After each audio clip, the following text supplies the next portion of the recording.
Good morning. I'm Harley Schlanger from the LaRouche Organization with your daily update for April 2nd, 2021. Today is Friday, so we'll be taking your Friday questions. And before I do, I want to just go through a brief picture of what's coming up on Joe Biden's administration. He's sponsoring an Earth Day summit on April 22nd and 23rd.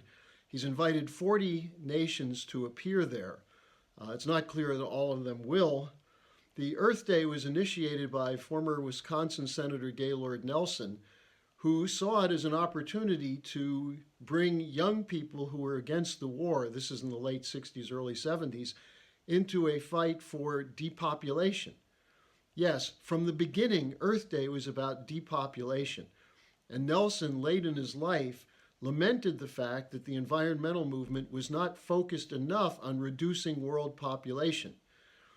We've emphasized that this goes back to the Malthusian view of the British East India Company, that the lesser people should be reduced in population so that the richer people can have more access to resources and wealth and so on. But this is exactly what we see today with the richer nations and in fact the billionaires, the Davos billionaires, demanding that the average person cut back their consumption so that the rich may continue to exploit the large amount of the world's resources at the expense of the poor. Now, this is still an operation for global deindustrialization and depopulation, and that's what Biden's policy would be. They're trying to get to a so-called zero carbon emission, which means no production, which means no food, no electricity. Now, interestingly, India's climate expert, a guy named Das Gupta, said India will pay lip service to this, but developing nations must continue to grow, and therefore a Green New Deal will not work for them. Naturally, John Kerry is heading over to India to try and convince them to drop their opposition. But in the United States as well, you have tremendous opposition. The Edison Electric Institute, which is the major manufacturers, power production manufacturers lobby, said that while they will look at various forms of so-called sustainable energy, they will not agree to undermining the affordability and reliability of electricity production in the United States.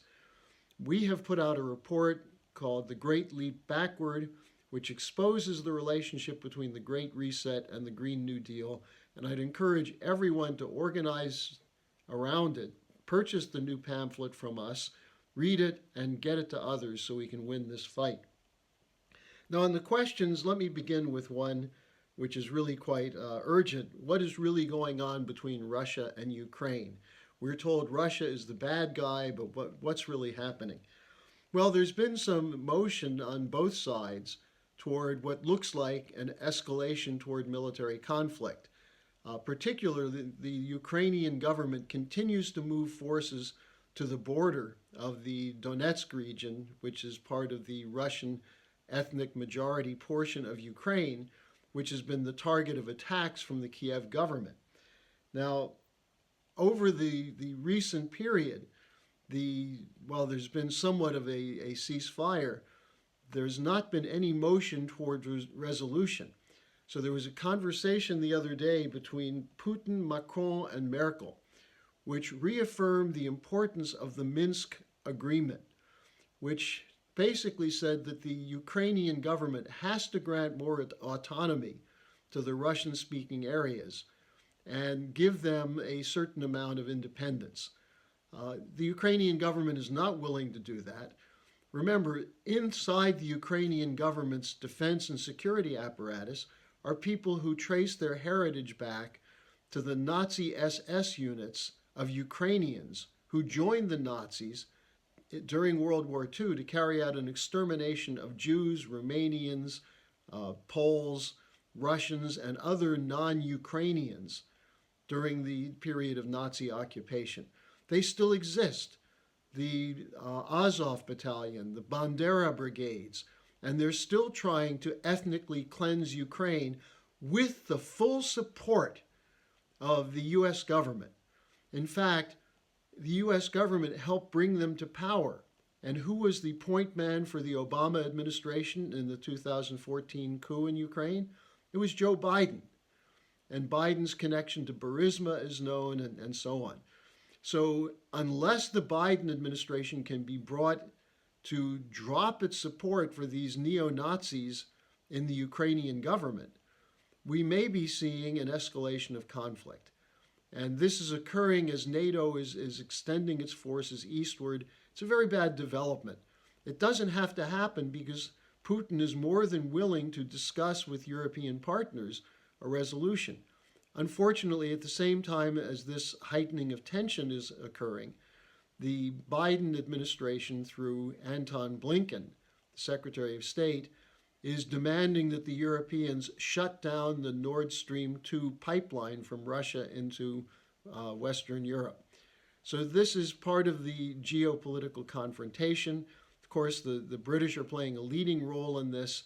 The 2014 coup was supported by the whole transatlantic mafia operation, including Christopher Steele, who is on the ground in Ukraine working with Neocon, Victoria Nuland, with the Soros networks, the National Endowment for Democracy, the International Republican Institute, and all the other regime change operations that were involved in this. So unless those regime change operations are shut down, the situation in Ukraine will probably remain tense, with a very slim but real possibility of a war breaking out. Now, the second question then is, well, we fought to end the endless wars. That was what Trump promised. That's what he said he was going to do. It didn't happen. Did we gain something in that fight? What do we do now? Well, yes, here's what we gained. More and more Americans came to realize that our interests, our national interests, are not being served by these wars.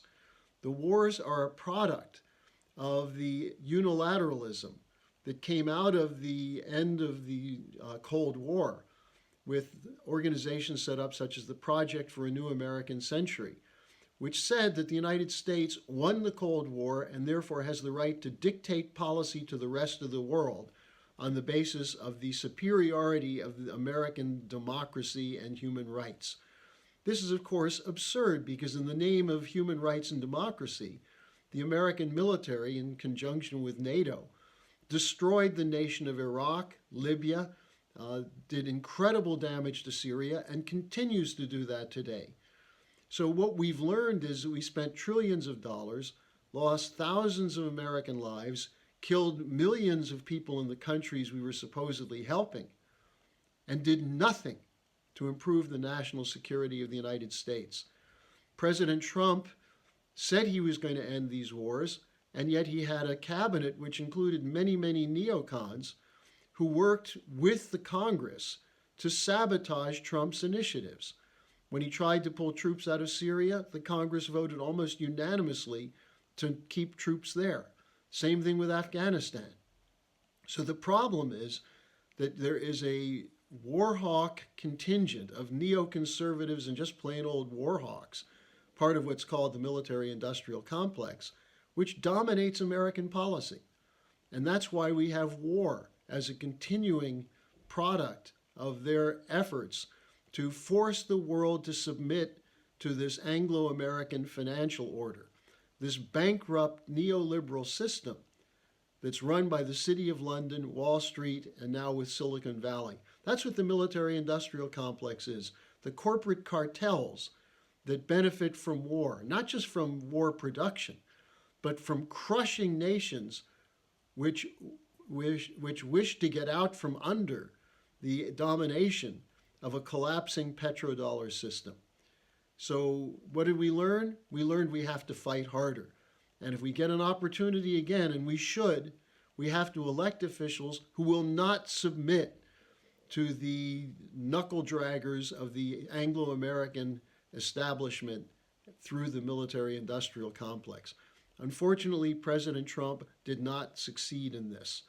And there are reasons why, and the main reason is we have to have an American people which will not tolerate these kinds of wars anymore, but instead pushes for the solution based on cooperation, peaceful development, And that includes, at this point, working with the Belt and Road Initiative.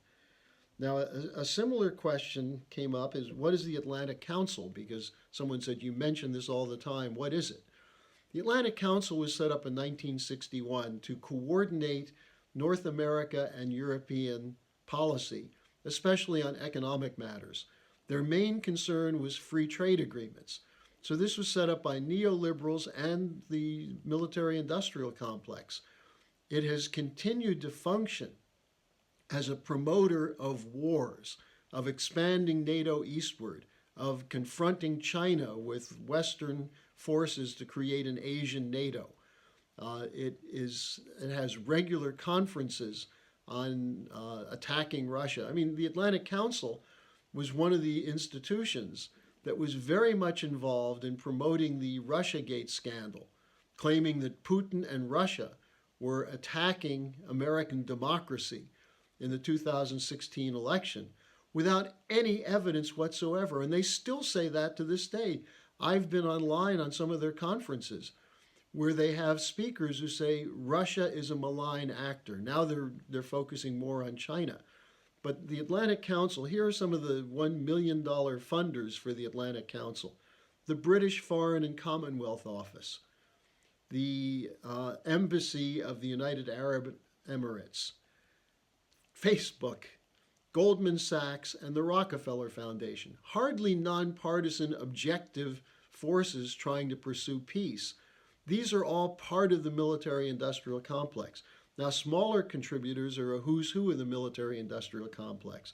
Airbus, Chevron, HSBC, the drug money laundering bank, JP Morgan Chase Foundation, Raytheon, who gave us our new defense secretary, the United States State Department, British Petroleum, Burisma.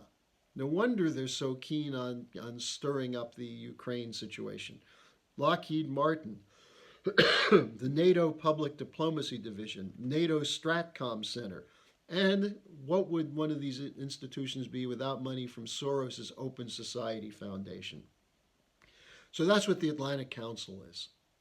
Now, finally, there was a question, what are we to make of the long-term effect if institutions such as Oxford University and other universities continue the attack on classical culture, the revolutionary tradition of Mozart and Beethoven? What are we to make of that?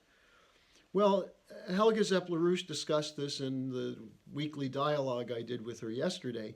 She said this goes back to the Congress for Cultural Freedom, which was an institution set up after World War II to brainwash Europeans to think that nationalism and classical culture is what created the Nazis, which is a complete farcical explanation. The Nazis were funded by leading corporate cartels, banks, financial institutions, the Rockefeller harem and interests in the United States, which included Prescott Bush, Montague Norman, the head of Bank of England. And in fact, the culture under the Nazis was an anti-human culture that was had hatred for Beethoven, for Mozart, for classical culture. Now, what is it about classical culture that is so threatening to this establishment? Well, they know the power of individuals who participate in the connection with the wonderful ideas that are contained in the music of Bach, Mozart, Beethoven, and so on. And now they're calling that racist. Well, the classical tradition developed over a number of years in the hands of and the minds of great thinkers, most of whom, in fact, all of whom I can say, were committed to the ideals of the American Republic, especially Mozart and Beethoven. You see the same thing with people like Dvorak and Brahms at the end of the 19th century, a commitment to the same ideals and the traditions of the American Revolution, but providing people with an ability to have an emotional connection with the power of music. And so the attack on these composers and on classical culture generally is a despicable example of the bankruptcy of the establishment, which would rather have people banging on logs and screaming and writhing in the streets and some kind of medieval cult, as opposed to people whose minds are challenged by the contrapuntal and fugal qualities of the music of people like Mozart and Beethoven. The Schiller Institute conference on March 20th and 21st, the first panel was on why we need a classical renaissance today, and I'd urge people to go and look at that. Now, tomorrow, the Manhattan Project, that is Saturday, Manhattan Project will be featuring a discussion of the concept that LaRouche had of corridors of development, not just high-speed rail as an end in itself, but to create corridors of development which were modeled to some extent on Abraham Lincoln's idea behind the Transcontinental Railroad. I'll be speaking at that. It starts at 2 p.m. Eastern Time. You can get it at theschillerinstitute.com or theLaRoucheOrganization.com. Be sure to tune in, and I think you'll find the discussion a good extension of what we've taken up today in answering your questions. Thanks for joining me.